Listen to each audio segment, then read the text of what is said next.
राधे राधे महाराज जी। महाराज जी, जब किसी व्यक्ति के साथ कुछ अनिष्ट हो जाता है तो लोग ग्रहों को दोष देते हैं। क्या ग्रहों की दशा कर्मों के फल को प्रभावित करती है या हमारे कर्म ग्रहों की दशा से बचा सकते हैं? दोनों बातें हैं।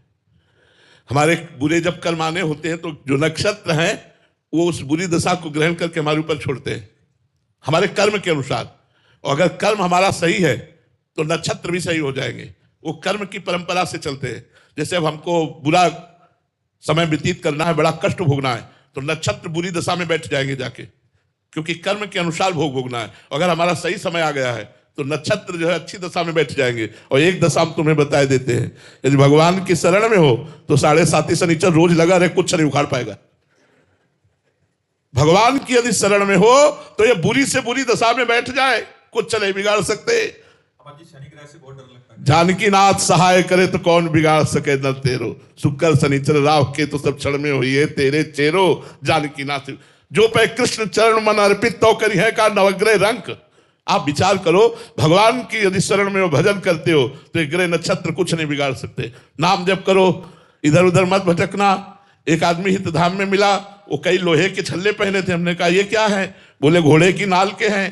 तो हमने कहा इनसे क्या होता है? बोले शनिचर का प्रभाव नहीं चढ़ेगा हमारे ऊपर। अरे वो घोड़ा तो बच नहीं पा रहा, कुंतलो मनो लद करके रोड में दौड़ रहा है, और उसकी नाल तुम पहन लोगे, वो नाल तुम्हें बचा लेगी कर्म बंधन से। अरे राधा राधा रटो, राधा राधा रटो, इधर उधर के चक्कर में मत पड़ो। भगवान की शरण में होकर अच्छे आचरण करो। जो ग्रहण है, जो नक्षत्र है, जो जितने भी, ये सब अनुकूल हो जाएंगे।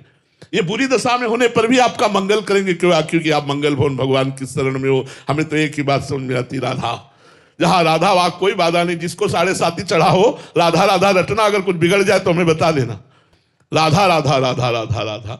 और ऐसे चाहे कुंतलों तेल चढ़ा दो, शनि भगवान प्रसन्न होने वाले नहीं। भगवत विमुख होकर मनमानी आचरण करने वाले के ऊपर ये देवता है, ये सब नक्षत्र देवता हैं, और ये सब भगवान के पार्षद हैं। जब आप भगवान के सम्मुख हो जाओगे तो ये कृपा करने लगेंगे, ये आपका विरोध छोड़ देंगे। और जब आप भगवान से विमुख आचरण करोगे तो यही आपका विरोध करने लगेंगे, अशांति पैदा कर देंगे, विघ्न पैदा कर देंगे, विपत्ति पैदा कर देंगे। वैसे सिद्धांतिक ये है कि जब हमारा बुरी दशा आने को होती है तो हमारे जो ग्रह नक्षत्र हैं वो बुरी दशा पे बैठ जाते हैं और हमें दंड देने लगते हैं। और जब हमारी अच्छी दशा आनी होती है तो ये अच्छी दशा पे बैठ जाते हैं। पर भगवान की शरणागति में ये बुरी दशा में भी बैठे हो तो भी हमारा मंगल होगा, अमंगल नहीं हो सकता। सौरभ गुप्ता जी। राधे राधे महाराज जी। महाराज जी, मैं अमेरिका में रहता हूं। अमेरिका में ईश्वर और शिव जी की कृपा से अपार भौतिक सुख और धन की प्राप्ति है, लेकिन आपकी वाणी सुनकर हृदय वृंदावन का एक भिखारी बनना चाहता है। क्या यूएसए में रहकर भीतर से पूर्ण वैराग्य और सच्ची दीनता का भाव जिया जा सकता है? कर सकते हैं, ऐसा कर सकते हैं। अच्छे बच्चे हो, ऐसा कर सकते हो। यदि सत्संग सुनोगे, नाम जप करोगे, अपनी भारतीय संस्कृति के आचरण करोगे तो आपको जरूर जरूर वैराग्य प्राप्त होगा।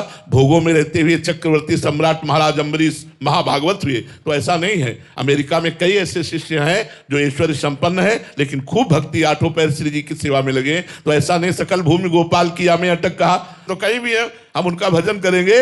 वृंदावन जड़ देश नहीं है, वृंदावन चैतन्य है। अमेरिका में चिंतन करोगे तो वृंदावन अमेरिका में दिखाई देने लगेगा, अमेरिका में दृश्य बदल जाएगा, और आप अमेरिका में शरीर रहते हुए वृंदावन में रहोगे। वृंदावन का चिंतन बन जाएगा। नाम जप करो, सत्संग सुनो और भारतीय पद्धति का पालन करो। विदेशी जो कल्चर है, विदेशी जो आचरण है, उनसे बचो। अपने भारतीय संस्कृति का पालन करोगे तो वैराग्य हो जाएगा, नहीं तो भोगों से वैराग्य होना बड़ा कठिन है। भोग सामग्री पास हो, भोगने की इच्छा ना हो, इसी का नाम वैराग्य है। ये भगवत कृपा से होता है। खूब नाम जप करो, सत्संग सुनते रहो, कहीं भी रहो, भगवान की कृपा में रहोगे।